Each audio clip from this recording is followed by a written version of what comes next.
নমস্কাৰ PV friends, বলক আজি দুপৰীয়াৰ ভাত সাজ খাবলৈ যাওঁ জাজি।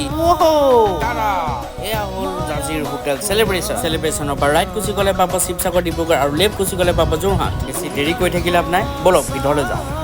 মেইন দৰ্জাৰ দুয়োফালে ফুলনিৰে ধুনীয়াকৈ সজাই থোৱা আছে। এণ্ট্ৰেঞ্চতে ডাঙৰ হলটোত 17খনকৈ টেবুল আছে আৰু এখন টেবুলত 4ৰ পৰা 6খনকৈ চেয়াৰ আছে আৰু ই চেণ্ট্ৰেলি এচি হয়। মিষ্টাৰ অভিনন্দন হাজৰিকাৰ এই হোটেল চেলিব্ৰেশ্যন ৰাতিপুৱা 9টা বজাৰ পৰা ৰাতি 10টা বজালৈকে খোলা পাব।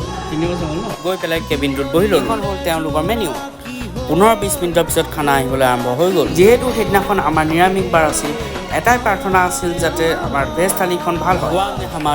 আমাৰ ভেজ থালিখন একদম য়াম্মি দেখাইছে, খাবলৈও কিন্তু একদম মস্ত হৈছে। তাৰপিছত আহি গ'ল ক্ষীৰ, তাৰপাছত চফৰ লগত আহি গ'ল কিল মানে বিলখন। লাহেকৈ তাৰ পৰা ওলাই দিলোঁ। নেক্সট শনিবাৰে আকৌ এখন বেলেগ ৰেষ্টুৰেণ্টৰ খানা টেষ্ট কৰিবলৈ আজিয়ে ছাবস্ক্ৰাইব কৰক PV blogs. Tata bye bye.